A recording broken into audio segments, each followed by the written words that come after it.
Isaiah. Come on. Thank you, Isaac. My name is Michelle Carter, and I'm living in Costa Mesa, California, in Orange County. I have 3 boys. Isaiah, he's 12. Isaac is 10, and Roman is 4. Taking care of 3 boys by myself is very tough. Every day is an obstacle. It's an emotional battle. Every day changes.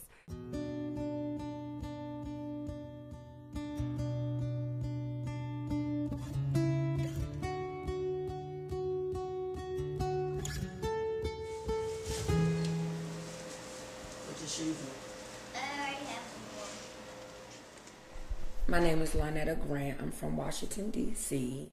I have 2 kids. I have a boy and a girl. Isaiah is the oldest. He's 11, and Taylor is 9. Being a single mom is really, really hard. Right now, I do work at one of my kids' school, which is my daughter's school. I am a reading intervention specialist teacher, and I also coach the dance team. But it's still hard because it's like I'm doing it by myself and making ends meet.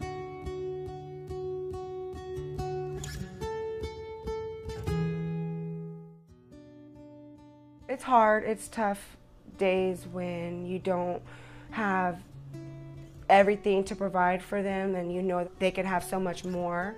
That's what the tough part is that you just want to have more for them. And everything is just limited when you're doing everything by yourself.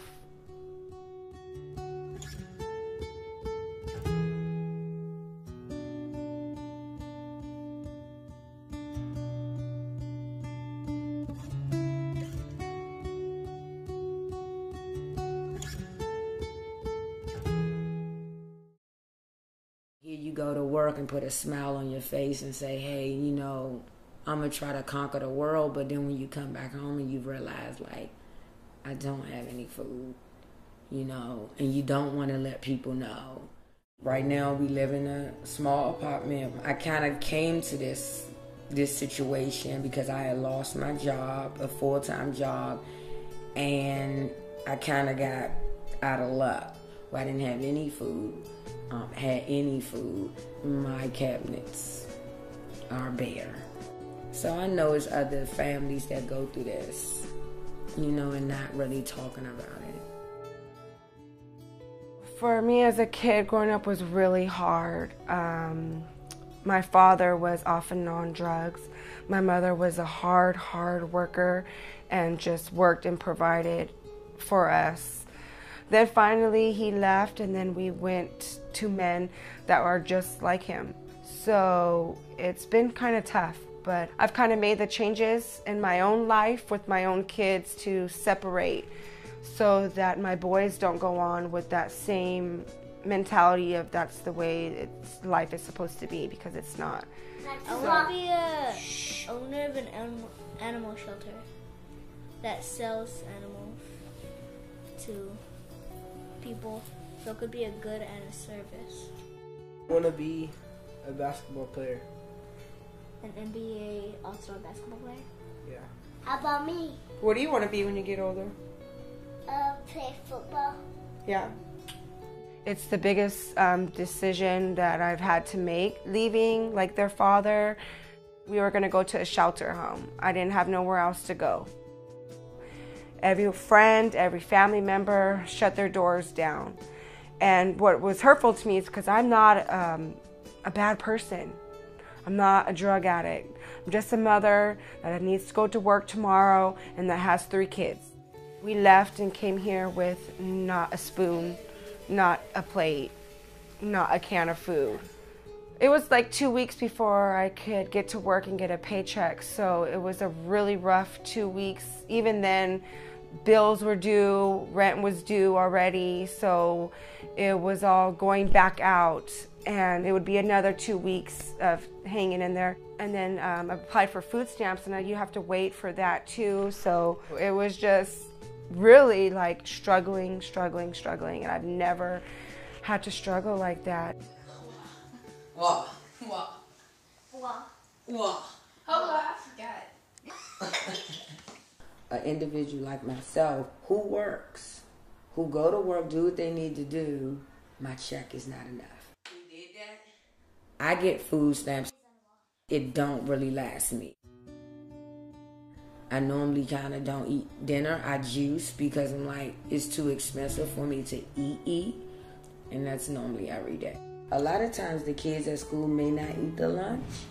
And one of the lunch ladies, she know I juice a lot. So a lot of the kids tend to throw, you know, the fruits away. So she'll save me bags full of them.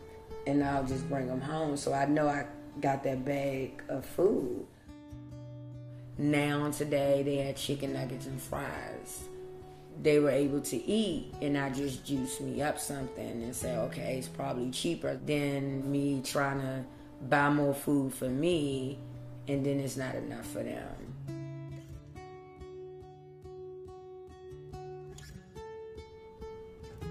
Hunger definitely exists. We see it all every day. I try the best I can, and I work, and there are times that I have no money to have for food. It may be a day or two, maybe a week before I get paid again. So the food that we have in the beginning of the month has to stretch. When I first get paid, it's, you know, the bills get paid right away, and then we have a little bit left over. About $150, $200 is left after the end of the month to provide for food. So it is definitely a true blessing to have the resources out there for the boys. They really help on a day-to-day basis for the boys to eat lunch and breakfast at school. I mean, that's a tremendous help itself, because I can only provide for dinner foods at the end of the day.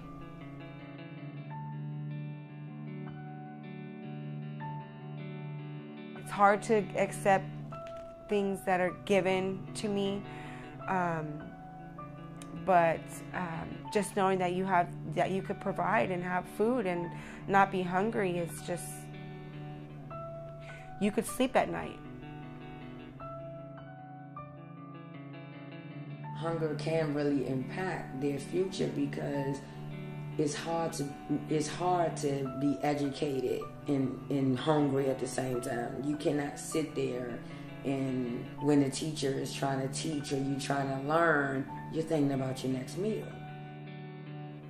So I know, like, if you don't eat and you're hungry, your brain is not even working, it's not activated.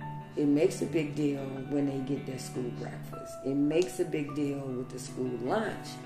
Well, I want to save my food most of the times, because usually I don't have snack at school,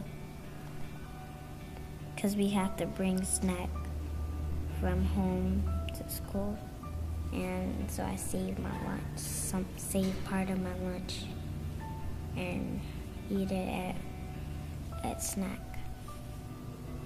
This is how my kids don't starve. This is how my kids can become better learners, because they can eat. You take that away, I don't know. I would do anything in this world to not let them be hungry. And I just want the boys, most of all the boys, to know and appreciate what they have, because we've became a long, long way. I see myself helping other women and families to reach out there to all the resources that are available, because those resources helped me so much when I had nothing and nobody to turn to. In this journey that I have been on since the day I got let go from the police department has been nothing but help. When the hand is reached out to you, you take the other hand and reach it out to somebody else.